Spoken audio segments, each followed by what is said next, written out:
Shalom, puji nama Tuhan, senang sekali bisa hadir kembali di GBI Kedoya. Sebelum saya menyampaikan firman Tuhan, ada video tentang sebuah mimpi yang Tuhan taruh dalam hati saya untuk Indonesia, yaitu melahirkan 1000 pemimpin yang takut akan Tuhan, mencintai rakyat, cerdas dan berintegritas. Dan saya percaya visi ini harus didengar oleh gereja-gereja, karena ini merupakan panggilan buat kita gereja di Indonesia untuk bangkit dari tidur kita. Mari silakan.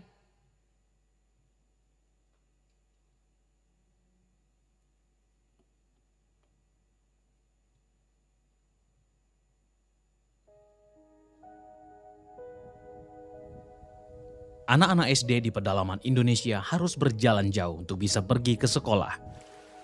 Di tingkat SD, tidak sedikit yang harus menyeberang sungai, melintasi hutan dan bukit. Rata-rata mereka berangkat ke sekolah tanpa sarapan dan bekal dari rumah. Anak-anak pedalaman di Indonesia, meski sudah kelas 6 SD, belum lancar membaca, menulis, dan berhitung. Bahkan banyak daerah yang anak-anaknya tidak bisa berbahasa Indonesia. Mengapa? Karena guru-guru mereka sangat jarang hadir di sekolah. Kalaupun hadir, cuma menulis di papan tulis, lalu duduk dan pulang. Tangan Pengharapan menemukan banyak sekolah yang murid-muridnya hanya bermain di luar. Bahkan beberapa sekolah tutup selama bertahun-tahun, 6 hingga 20 tahun, karena tidak ada guru. Kepala sekolahnya hanya datang setahun 2 kali untuk ujian. Bahkan beberapa orang tua mengatakan anak mereka diluluskan tanpa ujian. Anak-anak sama sekali tidak ikut ulangan, tidak pernah ulangan. Lalu naik kelas, diberi naik kelas itu gimana kalau menurut Ibu Dorang? Tidak dikasih ulangan, tetapi naik kelas. Di daerah pedalaman Indonesia, setiap desa hanya ada 1 sekolah dasar.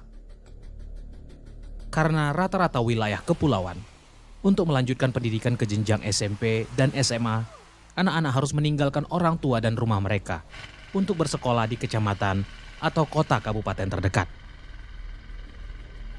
Masalahnya, mereka membutuhkan tumpangan untuk tempat tinggal. Beruntung bagi anak-anak pemeluk agama Islam, karena mereka dapat tinggal di pesantren-pesantren yang ada di semua wilayah di Indonesia, dengan akomodasi dan sekolah cuma-cuma bagi anak-anak yang tidak mampu. Sementara, anak-anak pemeluk agama lain tidak ada asrama yang bisa menampung mereka.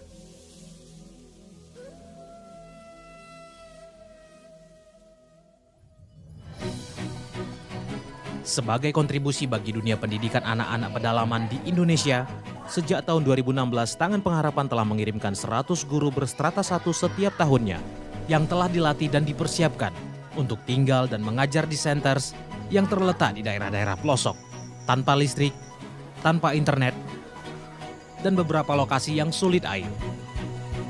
Setelah 13 tahun berkontribusi dalam pemberian makanan bergizi untuk 5.000 anak pedalaman di 70 titik di berbagai pelosok Indonesia, dan mengirimkan 100 guru-guru pedalaman untuk mengajar mereka, Tangan Pengharapan berkomitmen untuk membangun 10 sekolah berasrama dan melahirkan 1000 pemimpin masa depan yang akan mensejahterakan bangsa.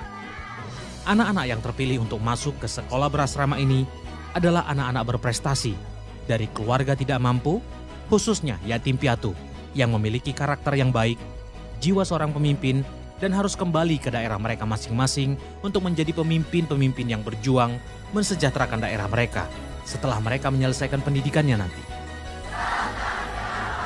Segala kemuliaan hanya bagi Tuhan, amin.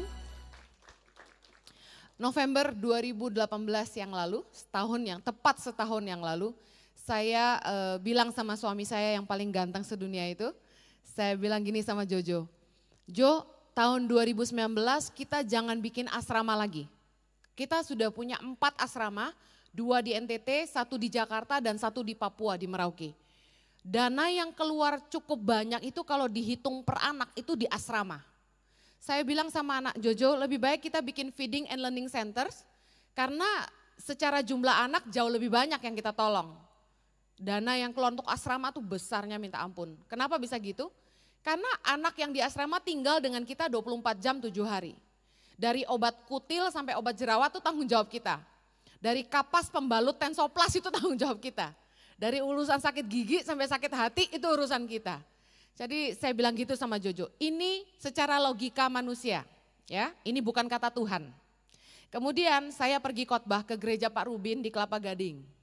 Selesai khotbah, turun dari mimbar, Roh Kudus tanya gini, Henny, apa yang kamu mau lahirkan untuk Indonesia? Kaget loh saya. Lama bener nih Tuhan gak ngomong-ngomong soal visi, tahu-tahu saya ditanya gitu. Saya bilang, pemimpin Tuhan. Tuhan bilang gini, lahirkan 1000 pemimpin bagi Indonesia. Bangun 10 sekolah berasrama di Indonesia. Kaget saya Tuhan ngomong gitu. Saya pulang itu langsung cerita sama suami saya, Jojo, Tuhan bilang harus bangun 10 sekolah berasrama, lahirkan 1000 pemimpin. Baru tadi pagi ngomong jangan bikin asrama, pulang ngomong beda. Jojo senyum-senyum, dia tahu. Yang pagi itu otak Henny, baru siang suara Tuhan gitu. Saya kagum sama Tuhan tuh gini, bukan apa yang kita mau, tapi apa yang dia mau buat kita, amin. Secara manusia tuh enggak mampu. Saya selesai kasih tahu Jojo gitu, saya masuk ke kamar mandi, saya nangis saudara. Nangis tuh gini, pertama merasa gak layak, waduh kok bisa saya mikir kayak gitu. Yang kedua, ternyata saya ini masih mau cari aman ya, gitu. Takut mengerjakan yang lebih besar untuk Tuhan. Dan yang ketiga, saya gak mampu lagi berpikir kalau punya 10 sekolah berasrama berarti 1 miliar sebulan. Hidupin 1000 anak, kuliah kan mahal. Saya langsung bilang sama Tuhan gini, mau jualan apa lagi saya Tuhan? Saya langsung nangis sama Tuhan siang itu. Dan luar biasanya apa? Hari ini sudah genap 1 tahun visi itu diberikan.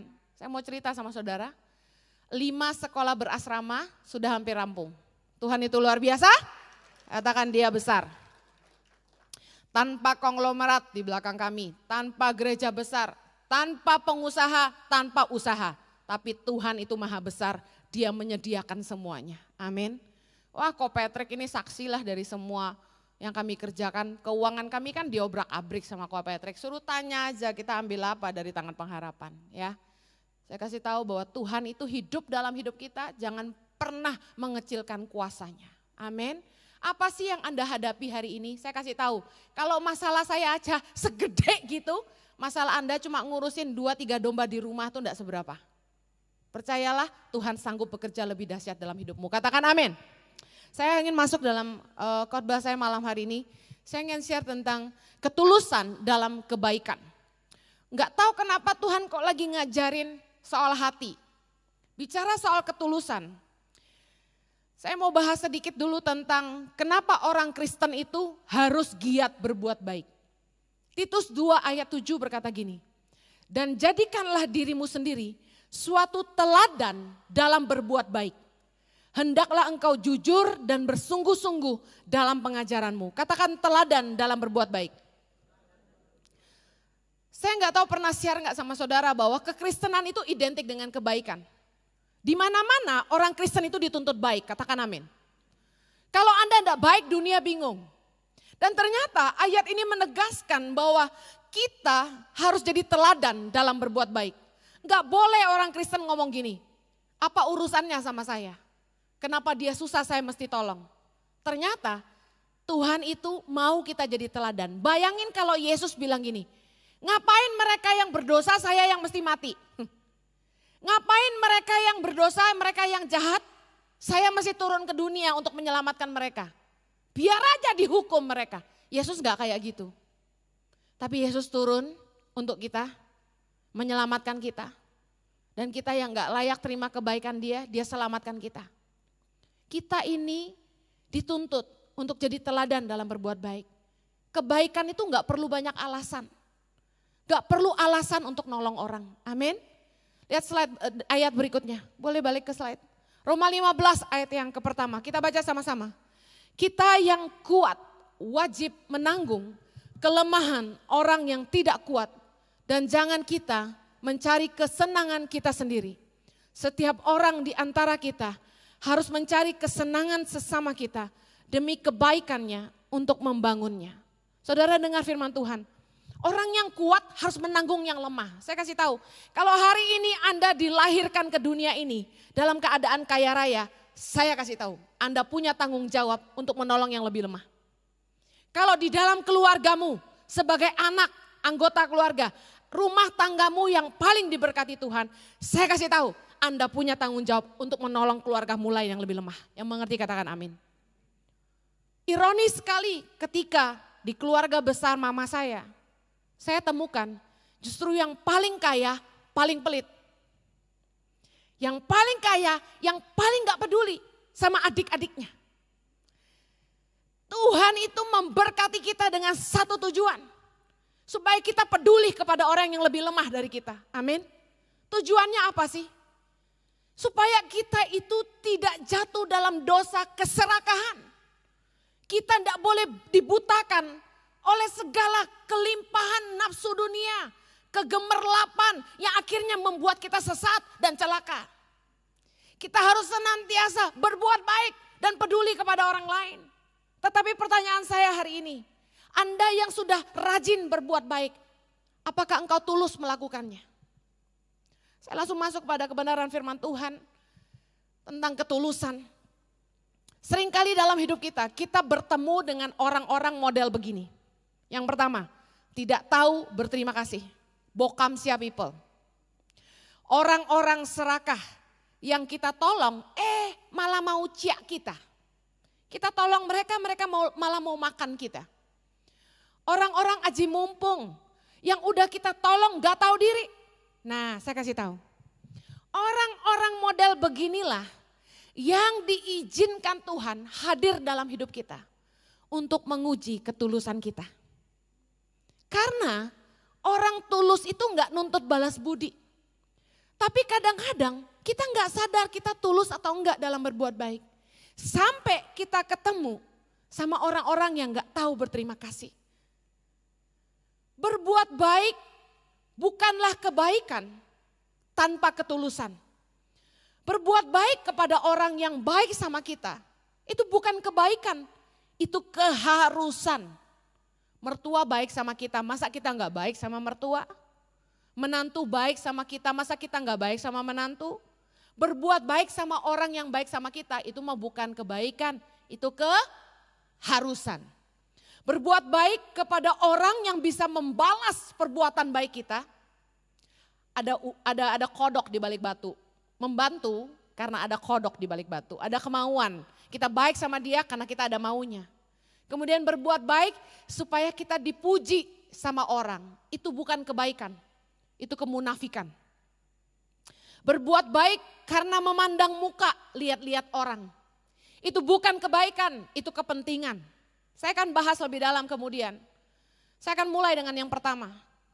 Orang tulus itu enggak mencatat perbuatan amal baiknya. Sincere people doesn't keep records of his kindness. Orang yang tulus tuh begini, dia nggak tulis kebaikan dia nggak catat hari ini saya nolong si A, hari ini saya nolong si B, enggak. Dia nggak inget kebaikannya. Lukas 6 ayat 35, kita baca sama-sama. Tetapi kamu kasihilah musuhmu dan berbuatlah baik kepada mereka dan pinjamkan dengan tidak mengharapkan balasan. Maka upahmu akan besar dan kamu akan menjadi anak-anak Allah yang maha tinggi. Sebab ia baik terhadap orang-orang yang tidak tahu berterima kasih dan terhadap orang-orang yang jahat. Dikatakan Tuhan itu baik sama orang-orang yang gak tahu berterima kasih dan terhadap orang-orang jahat. Saudara, kita pun seringkali gak tahu terima kasih sama Tuhan. Udah dikasih suami yang baik, masih aja suka ngeluh. Udah dikasih berkat kerja, masih ngeluh capek. Bukankah kita seringkali nggak tahu terima kasih? Tapi bukankah Tuhan tetap baik sama kita? Saya kasih tahu begini. Kita nggak pernah sadar tentang ketulusan hati. Sampai kita tuh marah ketika kebaikan kita dibalas dengan kejahatan oleh orang-orang yang tidak tahu berterima kasih. Waktu saya punya pengasuh, anak-anak saya itu sekarang gak punya pengasuh ya. Anak-anak saya udah umur 11, yang kecil, yang besar umur 14. Kembar itu umur 14, saya udah gak pakai pengasuh. Dulu waktu mereka masih kecil, saya pakai pengasuh itu karena saya dipanggil sama Tuhan pergi ke pelosok-pelosok Indonesia. Sejak tahun 2008 setelah saya melahirkan anak bungsu saya, jadi masih baby banget Axel, saya sudah ke pelosok-pelosok Indonesia. Saya meninggalkan anak saya yang masih bayi dan anak kembar saya 2,5 tahun waktu itu saya tinggalin mereka. Saya pergi ke pelosok-pelosok Indonesia karena taat kepada panggilan Tuhan. Kalau bicara soal hati, rasanya nggak mampu. Ninggalin bayi bayangin, rasanya hati nggak kuat. Tapi karena Tuhan panggil begitu kuat, saya harus pergi. Dari sejak 2008, saya pakai pengasuh-pengasuh untuk jaga anak saya. Nah satu hari saya lagi di rumah, tidak keluar kota. Jam 2 pagi saya kaget bangun karena anak kembar saya namanya Zoe, kembar kedua itu nangis kenceng. Mungkin dia mimpi buruk atau pampersnya basah jadi dia nangis. Nah pengasuhnya karena mungkin masih ngantuk ya jam 2 pagi, dia bangun, dia pukul anak saya loh. Pek gini, kaget saya. Nah saya kan udah bangun tapi dia gak tahu. Saya bangun itu saya kaget dia pukul, saya mau marah. Tapi saya tahan karena itu sudah baru jam 2 pagi. Kalau saya marah kan nanti bangun semua. Saya tahan tapi saya gak bisa tidur, saya melek sampai pagi. Saya nangis sama Tuhan, nangis tuh gini. Tuhan engkau panggil aku ke pedalaman-pedalaman. Tapi kenapa pengasuh yang saya dapat ini kok malah jahat sama anak saya. Waduh saya kebayang tuh saya gak ada anak saya diapain gitu. Saya nangis dari jam 2 pagi sampai pagi. Begitu anak saya bangun, udah dimandiin, udah dikasih makan, lagi main, saya panggil pengasuhnya. Udah gak tahan saudara, namanya manusia. Ibu mana yang gak marah lihat anaknya dipukul orang, masih bayi lagi. Saya panggil dia, saya bilang gini, kenapa kamu pukul anak saya? Saya lihat kamu pukul dia tadi pagi. Saya bilang gini, waktu kakak kamu sakit, kamu pinjam uang sama saya kasih kamu. Waktu kamu butuh uang buat kirim ke kampung, berapa juta? Saya bantu kamu. Gak minta balik, saya bantu. Kenapa sekarang anak saya kamu pukul? Waduh, saya ngungkit-ngungkit. Saudara tahu itu pengasuh bukannya minta maaf, galakan dia. Dia bilang gini sama saya, Cici ya, berbuat baik, ngungkit-ngungkit. Udah nolong orang, masih cerita-cerita katanya gitu. Saya kaget dia ngomong gitu. Jadi tadinya saya marah sama dia, yang ada gue jadi gantian bengong. Yang salah siapa nih? Saya jadi bengong tapi saya sendiri kayak tertampar gitu loh. Kenapa saya ngungkit-ngungkit kebaikan saya? Udah diem saya, gak bisa nyaut lagi, aduh salah gue. Kejadian siang itu udah saya anggap lupa aja. Pergi ke kolam renang, anak saya berenang-berenang pakai ban, saya tungguin di pinggir kolam, pengasuhnya duduk di pinggir kolam. Tiba-tiba datanglah lebah, nyung, saya menghindar, disundut dia. Lebahnya nyundut itu pengasuh yang tadi kurang ajar sama saya. Dalam hati saya kualat juga loh ya. Nah, terus dia kaget, saya juga kaget, saya juga bingung. Ini orang disundut lebah mesti obatin pakai apa? Badannya langsung panas. Saya langsung bawa ke dokter. Dokter bilang kalau 3 hari masih panas bawa balik. 3 hari panas tinggi gak stop malah biru. Buru-buru saya bawa balik ke dokter, gak sampai 3 hari kali 2 harian. Bawa balik ke dokter, dokter bilang udah tes darah aja. Begitu dites darah, kena tipes. Gue bingung dah tuh gimana disundut tawan jadi tipes. Kemudian kalau orang kena tipes kan gak boleh makan apa-apa kan. Saya masak bubur kasih dia, suapin dia makan, saya kompresin biar panasnya turun. Anak orang loh kenapa-napa di rumah kita kan gawat.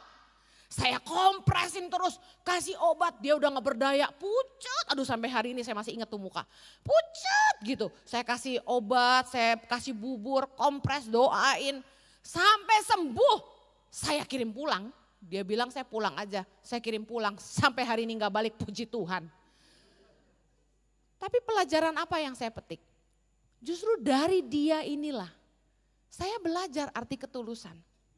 Kalau udah berbuat baik sama orang itu gak usah nyebut-nyebut. Kita kan sering gitu kan. Saya jujur, Marah sama Jojo aja. Kadang-kadang saya ngungkit-ngungkit. Kalian enggak? Sama kan? Begitu suami nyakitin kita udah langsung keluar tuh gaya ini sunpack entai kita ya. Lu gak inget lagi lu kere, lu gak punya apa-apa, gua tetap setia. Waduh, gua lagi hamil gede, gua temenin lu kerja gitu kan. Segala disebutin, bener gak? Siapa yang di sini yang istri gak pernah ngungkit? Angkat tangan. Saudara dengar baik. Saya belajar banyak gitu. Ngapain kebaikan pakai diungkit-ungkit? Kita mesti lupain semua kebaikan yang kita pernah lakukan sama orang. Karena orang tulus gak ingat-ingat kebaikannya. Amin. Kebaikan itu jadi gaya hidup. Saking jadi gaya hidup kita juga lupa.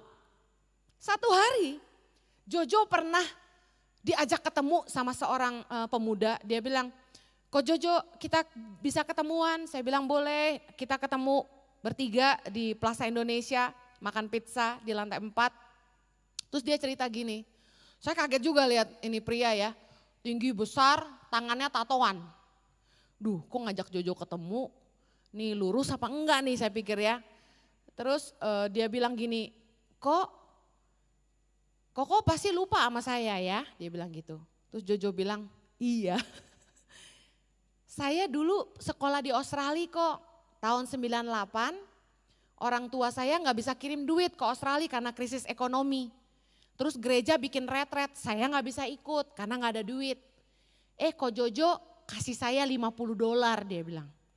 Uang itu saya masih ingat sampai hari ini karena uang itulah yang bikin saya bisa makan 1 minggu kata dia. Kita bengong berduaan. Terus saya lihat si Jojo, lu ingat nggak? Enggak. Lupa kata Jojo. Lupa lu, sorry lupa. Soalnya mungkin kamu masih kecil, sekarang udah gede gini, Jojo bilang. Iya lupa. Ternyata sekarang dia jadi fashion designer terkenal. Miss Indonesia ini pakai baju dia. Saya sama Jojo sampai bengong-bengong. Satu yang saya belajar dari suami saya, dia berbuat baik sama orang, dia gak ingetin loh. Mungkin Anda pikir, ya Bu Heni cuma $50, enak aja. Zaman kita full time persembahan kasih berapa duit seminggu? $50 tuh berarti banget loh. Bakal makan 1 minggu, bayangin. Jadi saya tahu sebenarnya itu mah gede buat Jojo. Dia kasih $50 saya langsung gini. Saya tahu persembahan kasih dia berapa gitu. Tapi dia gak ingat. Nih yang saya salut sama suami saya belajar. Jadi orang tulus tuh nggak usah ingat-ingat udah berbuat baik. Sampai lu lupa. Matius 25, ingat gak kejadian waktu Yesus misahin orang-orang benar di sebelah kanan dan kambing-kambing sebelah kiri. Yesus bilang ketika aku lapar kamu memberi aku makan. Ketika aku haus kamu memberi aku minum. Ketika aku telanjang kamu memberi aku pakaian. Ketika aku orang asing kamu memberi aku tumpangan. Ketika aku di penjara kamu merawat aku. Ketika aku sakit kamu merawat aku. Terus orang benar itu bilang gini, kapan Tuhan? Dia gak ingat kapan dia bikin itu. Saya kasih tahu orang tulus itu kebaikan jadi gaya hidup. Saking itu jadi kehidupan sehari-hari. Gak diingat-ingat, hari ini ingetin lu ya. Hari ini gue nolong lu. Besok ingat ya, jangan lupa ya. Gak usah gitu. Siapapun yang pernah kita tolong, gak usah diingat-ingat. Jangan bilang, lagi lu susah gue tolong lu, gak usah. Lagi lu butuh kerja gue yang kasih, gak usah. Buang, semua yang kita udah lakukan. Enggak usah kita catat-catat, biar Tuhan yang ingat-ingat. Amin. Yang kedua, orang tulus itu enggak cari pujian dari orang lain.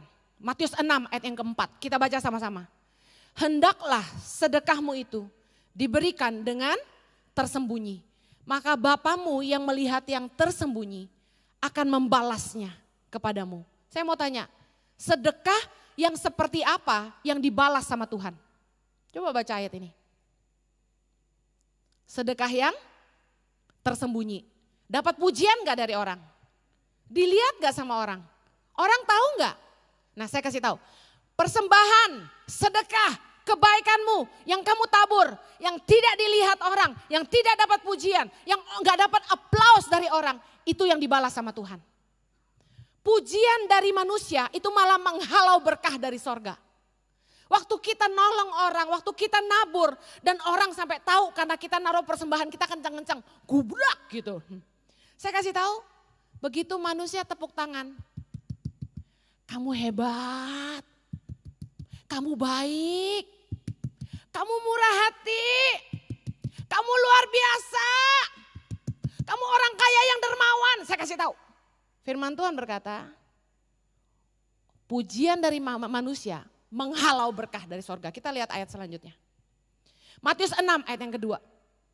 Jadi apabila engkau memberi sedekah, janganlah engkau mencanangkan hal itu seperti yang dilakukan orang munafik di rumah-rumah ibadat dan di lorong-lorong supaya mereka dipuji orang.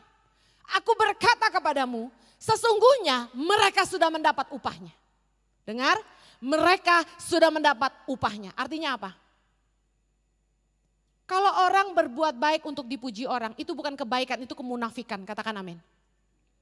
Kebaikan tanpa ketulusan gak akan mendapat upah. Kalau orang berbuat baik, lalu orang lain berterima kasih sampai muji-muji dia. Firman Tuhan berkata begini, sesungguhnya mereka sudah mendapat upahnya. Ketika kita dipuji sama orang, upah kita selesai, segitu aja. Saya mau tanya, Anda pengen dipuji sama manusia atau Anda ingin dapat upah dari sorga? Upah dari manusia tuh apa sih? Cuma begini loh, kamsya, sheshe, han nih, sinmong toto, thank you very much. Apalagi tuh, arigato, apalagi bahasa Koreanya ibu-ibu, gue gak nonton sih soalnya, hamsamidat bukan, segala lah, thank you ya. Saya kasih tahu, apa artinya pujian dari manusia? Aduh engkau baik banget sih, aduh Ci, murah hati banget sih, aduh Ci, baik banget sih, aduh Ci, luar biasa deh. Keren deh. Apaan tuh? Katanya engkau sudah mendapat upahnya. Ya ampun, segitu doang. Kalau pujian dari manusia membuat kita kehilangan berkah dari sorga, mendingan kita gak dipuji sama manusia. Setuju bilang amin. Oleh karena itu saya mau bilang gini, kebenaran ini saya harus ajarin. Karena kasihan Anda, bagi Anda yang sudah murah hati, sudah banyak nabur, kalau Anda gak ngerti kebenaran ini, saya kasih tahu semua taburanmu sia-sia kalau engkau sampai dipuji-puji sama orang. Taburan kita sama orang lain itu gak boleh membuat orang jadi hutang budi sama kita. Jangan. Gak perlu manusia berasa hutang budi sama kita, jangan. Saya kasih tahu, kalau berbuat baik, jangan lebih banyak foto di sosial media daripada taburannya. Bagi-bagi sembako paling berapa kilo, upload di sosial media banyak amat. Satu kali saya bantu masyarakat korban bencana alam, nih dengerin sebagai yayasan, saya kalau nolong orang itu Anda jangan muji saya, itu mah duit orang. Bener gak? Sebagai yayasan saya mah cuma nyalurin. Gak usah tepuk tangan sama Henny, itu mah bukan duit gue. Gak ada bangga-bangganya, cuma nyalurin. Saya bawa bantuan untuk masyarakat yang kena korban gunung berapi di Rokatenda, di Flores, di Maumere. Orang yang terima bantuan kami ini bilang terima kasih ya Bu. Waduh ibu sih kesini gak bawa apa kata dia, press conference. 1 truk kita bawain. Jala ikan buat nelayan, benang buat ibu-ibu bikin kain tenun sama kita karena mereka kena malaria kita beliin net tuh yang buat mereka tidur malam karena mereka kan tidur di penampungan asal-asalan gitu, kasihan. Mereka bilang ibu bawa 1 truk aja gak bawa press conference. Kemarin tuh ada ibu-ibu pejabat cuma bawa 5 kantong benang aja panggil press conference katanya gitu. Dengar baik. Beberapa orang pun yang nabur ke tangan pengharapan, pesan ke saya gini, Bu Heni, saya bantu, jangan lupa upload ya ke sosial media ibu. Jangan lupa Bu, panggil saya Hen, jangan lupa di-upload ya ke IG, katanya gitu. Saya bilang siap, aduh saya mah donatur mau apa sih, siaplah. Pengen banner segede apa, hayolah. Yang penting lu tolong nih orang banyak, bener gak? Ruginya apa buat gua? Tapi yang rugi Anda. Kalau sampai orang tuh muji, upahnya selesai. Mau nggak? Sampai ada orang yang memperlakukan saya begini. Ini curhat dikit. Punya yayasan nggak selalu enak. Korban hati, perasaan. Sebenarnya yang ditolong kan orang lain. Tapi orang yang nabur mikirnya dia nolong saya. Jadi kayak saya yang utang sama dia gitu loh. Kadang-kadang bikin keki dah orang dah. Satu kali saya diteleponin malam-malam. Bu Eni, yayasan saya banyak duitnya. Yayasan Anda banyak proyeknya. Kita kerjasama, dia bilang gitu. Saya butuh proyek, Anda butuh uang. Saya bilang iya, betul. Emang iya kan? Terus dia bilang gini ya, kalau saya bantu kamu, berarti proyek kamu punya yayasan saya. Deal? Deal lah kata saya. Terserahlah siapa mau pasang bendera apa, pasang dah. Yang penting anak-anak bisa makan, bisa sekolah. Bener gak? Emang gue pikirin namanya siapa? Boleh saya bilang gitu. Dia bilang gini, ya udah sekarang kirim proposal. Berapa senter tangan pengharapan? Kan ada 70. Berapa yang belum ada support? Oh banyak kata saya, 50 belum ada. Ya udah kirim semua kata dia. Saya kasih batas sampai besok siang harus dikirim semua. Ini udah malam. Mana tuh si Olin tuh? Bagian partnership saya. Olin sama saya, udah Lin, lembur kita. Bikinin proposal.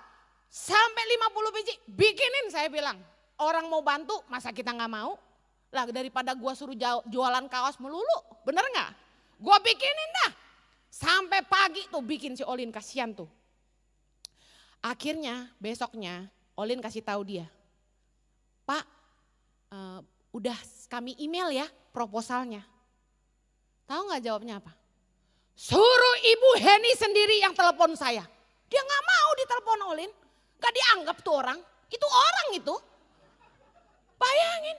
Suruh Ibu Heni yang telepon saya sendiri. Dalam hati saya, lu presiden atau apa sih? Kadang-kadang manusia kebangetan loh. Saya kasih tahu, Anda nolong orang miskin di Indonesia. Anda bukan nolong saya, ampun. Saya mah kagak makan duit yayasan. Tapi orang seringkali memperlakukan kita, udah kayak kita yang makan duit dia. Saya kasih tahu, jangan begitu. Kalau Anda mau upah itu datang dari Tuhan. Jangan berbuat seolah-olah orang utang budi sama kita.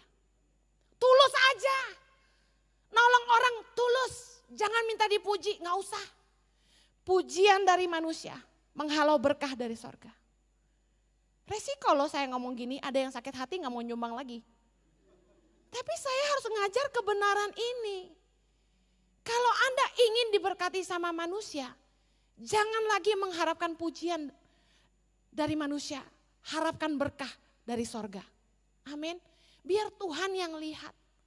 Saya kasih tahu, kalau Tuhan yang muji kita, apa sih yang Tuhan gak kasih kita? Amin. Jangan kejar pujian manusia gak ada artinya.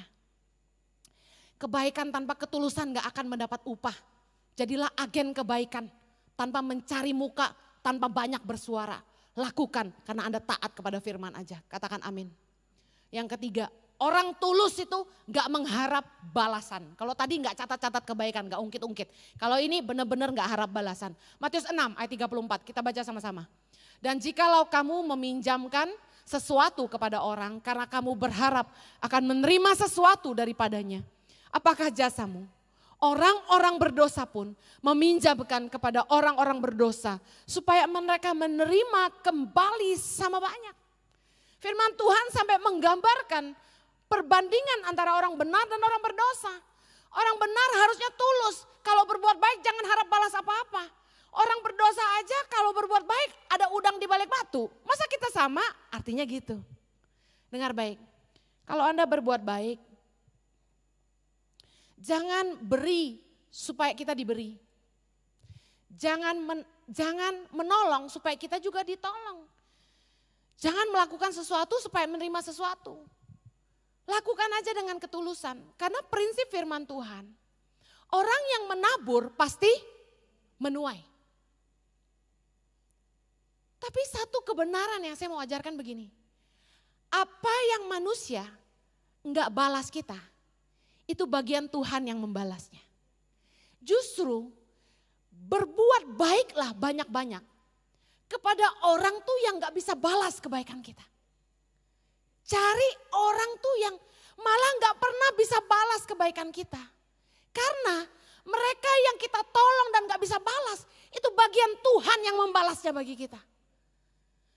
Firman Tuhan berkata, memberi hadiah kepada orang kaya merugikan diri saja. Artinya apa? Orang kaya mah gak butuh kebaikan lo. Anda kasih kado sama mereka, belum tentu mereka buka. Mereka panggil si Inem buka. Dikasih apa kita? Begitu dibuka, jam dindingnya pasang di kamar kamu katanya. Orang kaya gak butuh.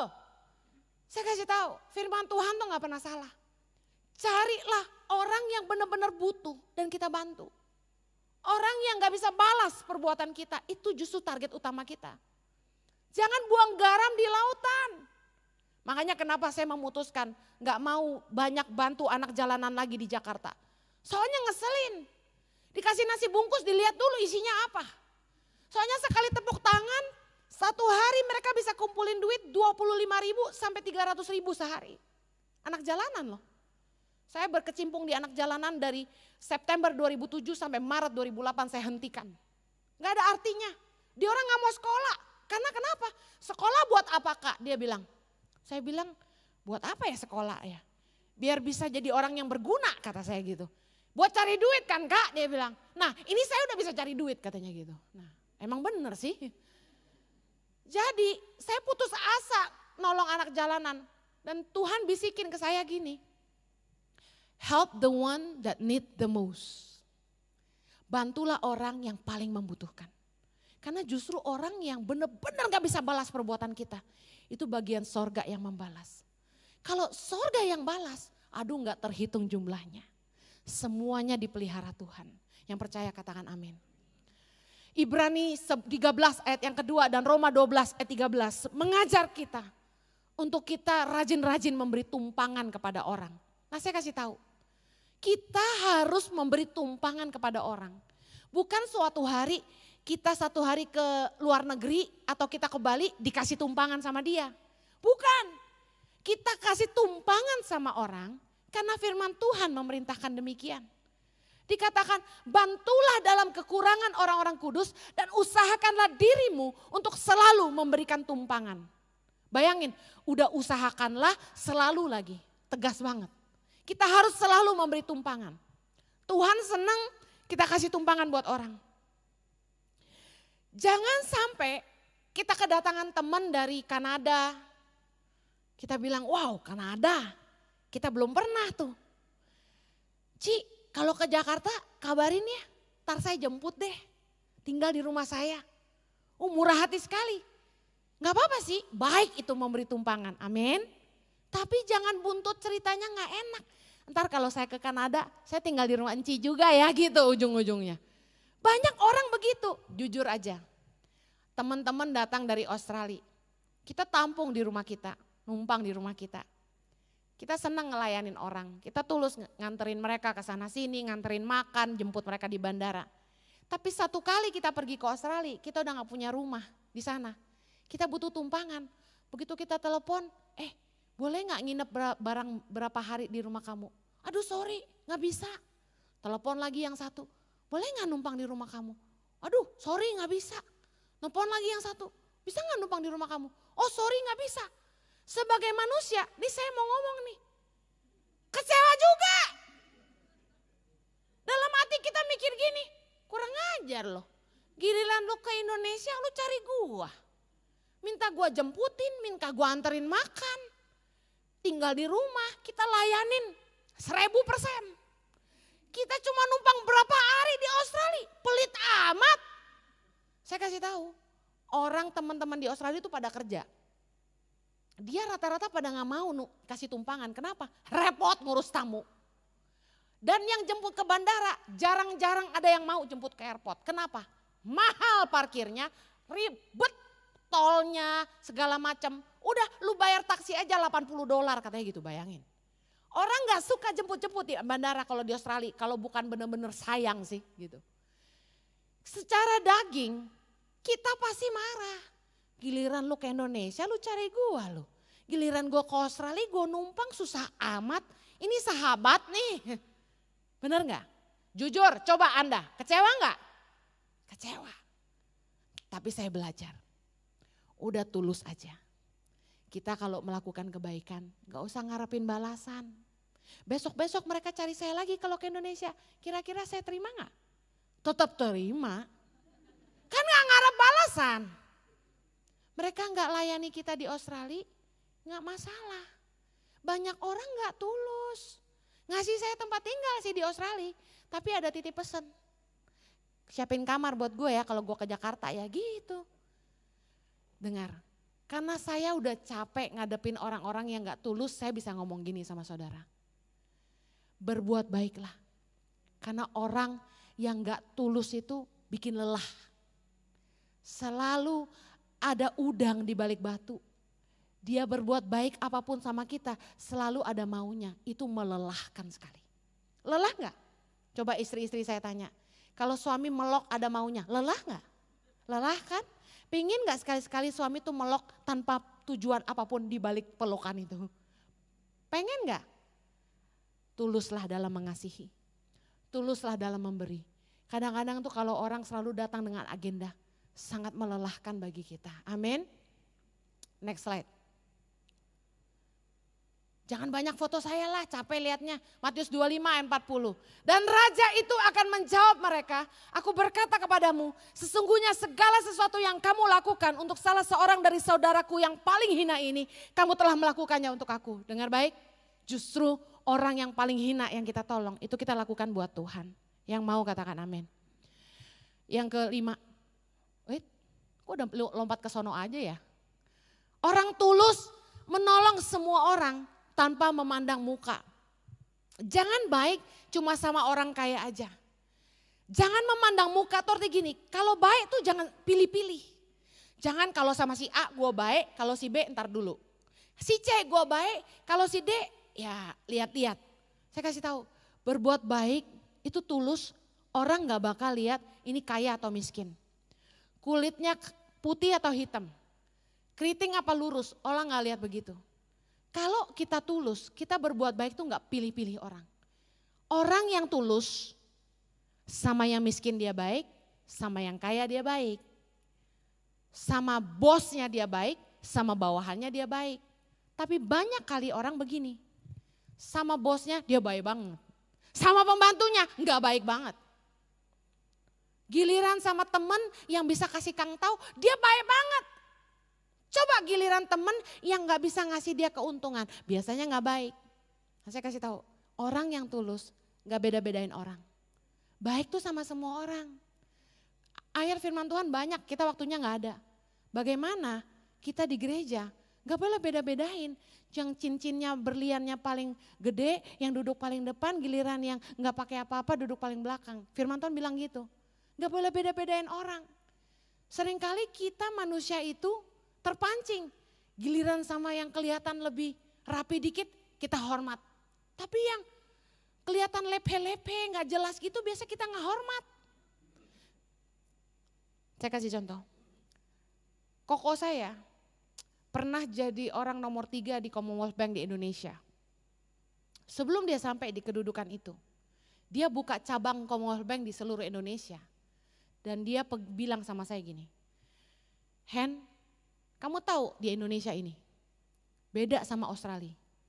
Australia itu karena kami besar di Australia, jadi kita belajar culture lagi.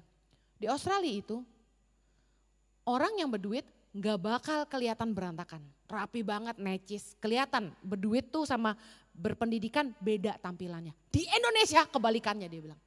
Lu belum tentu lihat akeo-akeo pakai celana kolor, dia bilang jalan pakai kaos lecek, itu gak ada duit. Saya di bank katanya kaget-kaget mau pingsan. Tuh engkau pakai baju hadiah ABC. Celananya Hawaii.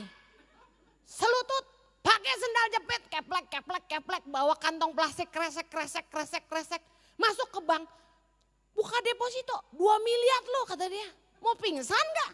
Itu plastik isinya apa? Buku cek katanya. Nah loh, saya bilang, oh gitu? Iya dia bilang. Jangan salah, orang di sini yang benar-benar kaya itu malah kadang-kadang gak lulus SMA.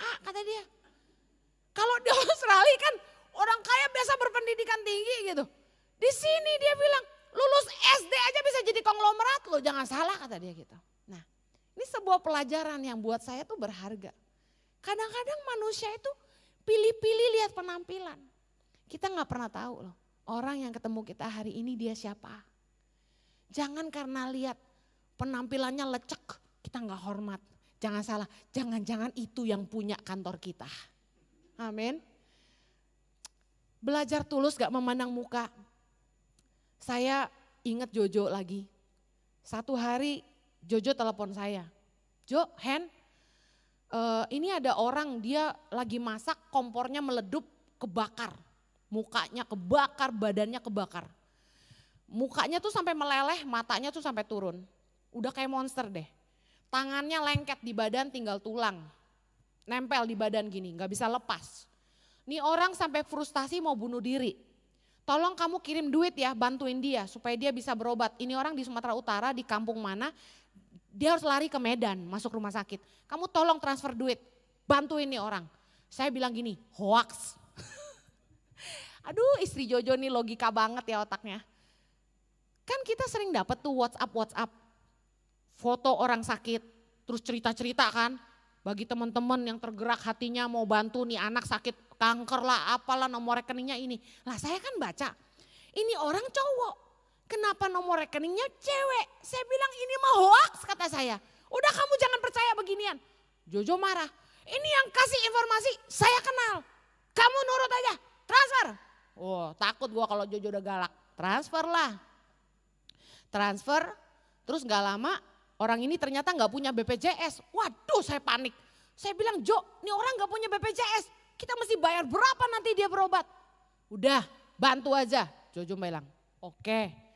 Terus dia diterbangin dari Medan ke Jakarta. Sebelum terbang puji Tuhan BPJS-nya keluar. Tuh bagusnya BPJS tuh gak kayak asuransi. Asuransi kan mesti nunggu lama. BPJS bisa langsung aktif saudara. Haleluya.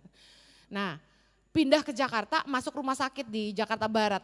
Apa sih rumah sakit Taruma atau apa tuh yang buat orang nggak mampu tuh ya. Saya sama Jojo ke sana. Jojo bilang kamu ikut sama saya. Kita masuk rumah sakit, itu orang beneran loh, meleleh mukanya. Saya kan nggak kenal. Tangannya di Jakarta ini dioperasi, dicopotin dari badannya.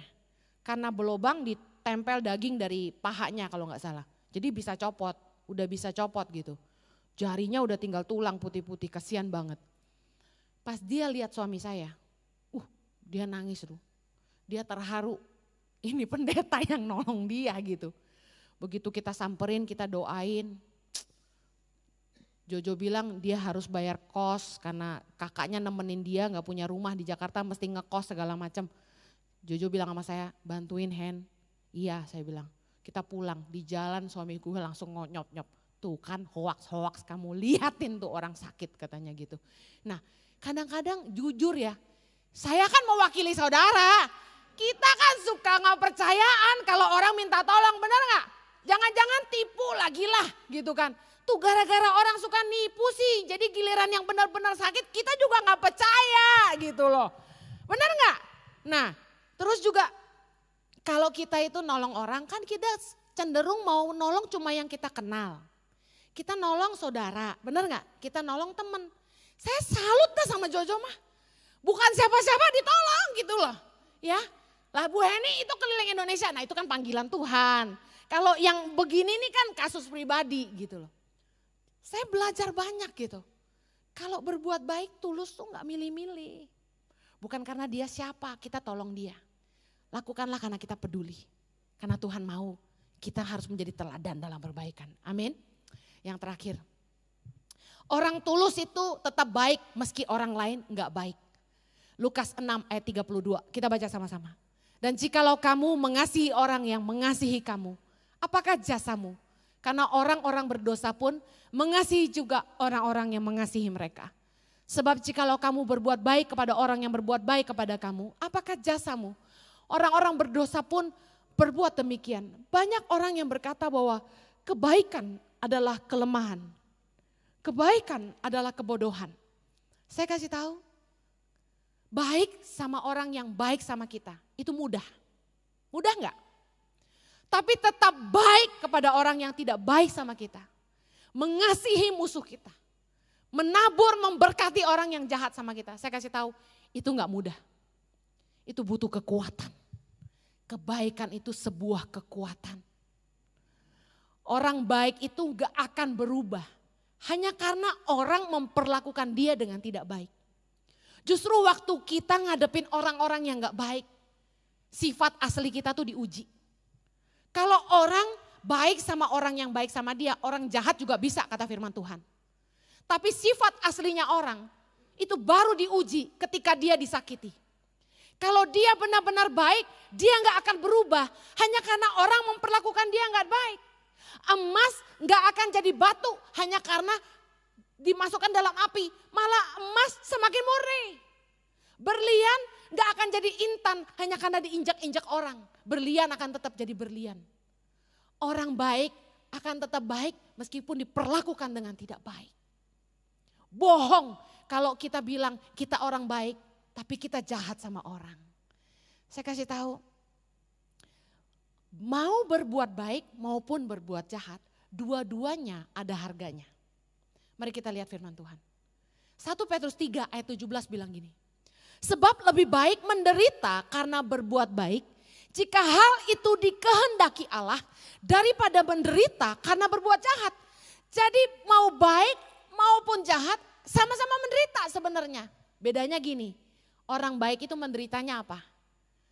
Makan hati. Benar gak? Kita udah baik sama orang, masih aja orang negatif sama kita. Kita udah baik sama orang, disalah mengerti. Bukankah Yesus juga begitu? Menderita gak jadi orang baik? Saya tanya, orang-orang baik menderita gak jadi orang baik? Udah baik sama orang, masih ditipu juga. Udah nabur, masih dikerjain juga. Saya kasih tahu, penderitaan dalam berbuat baik, kalau memang itu kehendak Allah, jalanilah. Tapi orang yang berbuat jahat juga lebih menderita. Dia gak bisa tidur, stres. Kenapa? Karena untuk berbuat jahat, orang mesti berpikir keras. Bagaimana bikin strategi jahatin orang. Lebih enak tulus daripada orang jahat. Kita mau berbuat apa-apa gak banyak mikir, tidur juga nyenyak, enteng-enteng aja hidupnya. Tapi orang jahat, hidupnya selalu banyak strategi. Apa gak lelah tuh penderitaan yang tiada perlunya. Saya kasih tahu, Yesus itu menjadi teladan dalam kebaikan. Waktu orang fitnah dia, menyalahkan dia, menyalibkan dia, menuduhkan segala yang jahat, menganiaya dia, meninju mukanya, menelanjangi dia, menusuk dia dengan lambungnya, pada lambungnya meludahi dia. Saya kasih tahu, kalau saya jadi Yesus, saya kayak Superman, keluarin api dari mata saya, kebakar tuh semua. Udah deh gak usah dibunuh, takut-takutin aja, bakar semua tuh kepala mereka jadi gundul semuanya. Tapi Yesus bukannya keluar sumpah serapah dari mulutnya. Yang keluar tuh malah doa. Aduh gak habis ngerti saya sama Yesus tuh. Yesus kita baik gak saudara? Luar biasa.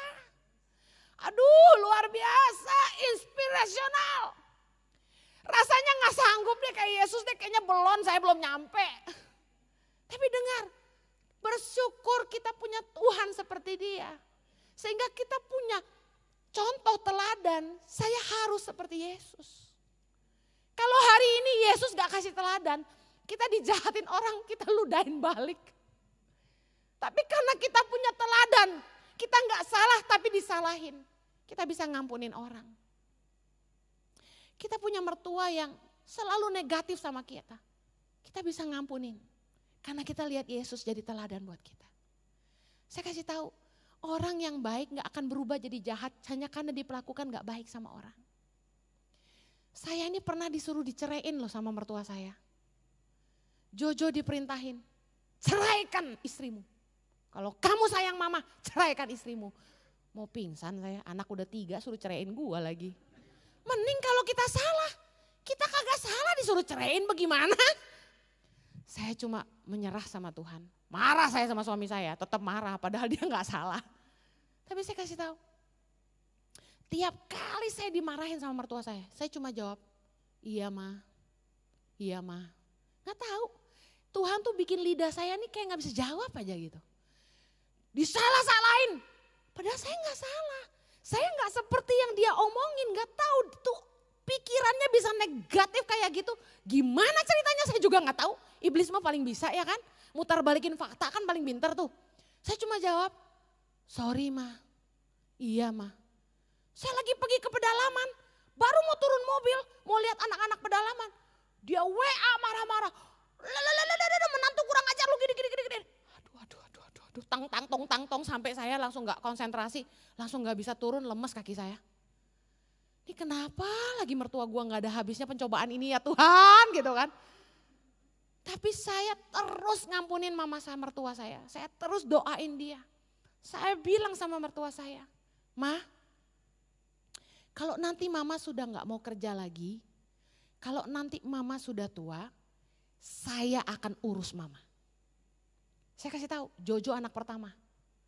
Sama anak mana juga gak akur, sama menantu mana juga gak ada yang baik. Siapa yang mau ngurusin dia coba? Saya bilang, Ma, saya yang ngurus mama. Mama mertua saya hari ini berubah, jadi baik sama saya.